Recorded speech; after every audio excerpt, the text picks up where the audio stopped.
The podcast Return Man launched in January and has quite a story to tell. And where his death, even now, almost half a century later, still makes no sense at all. The story was that my brother went into the police station, took a gun off a police officer, and shot himself in the head.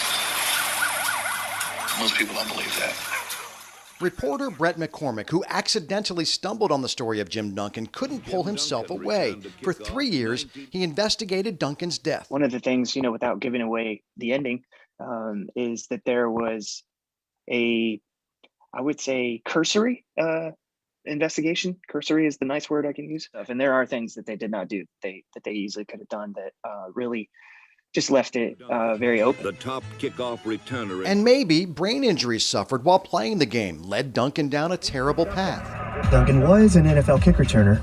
Duncan will come out with it. What if the toll football took on his body is part of the answer? But as he came to know more and more about the Lancaster, South Carolina native, the Maryland State College star, now UMES, and Baltimore Colts champion, McCormick wanted to tell his listeners more than a crime story. Tale of a life falling apart. Once you got to know him, people really loved him. Like he's a good friend and close to people. He's really devoted to his family and his mom.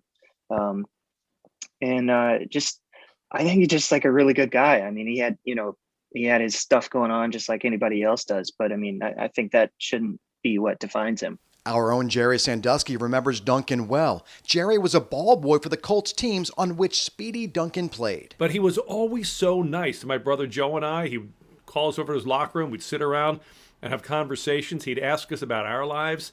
He was just somebody who you could tell cared about other people. The Return Man podcast dives deeply into Jim Duncan's life through interviews with family, friends, teammates, investigators, and police. And while unanswered questions remain, the search for truth about Jim Duncan does service to his memory.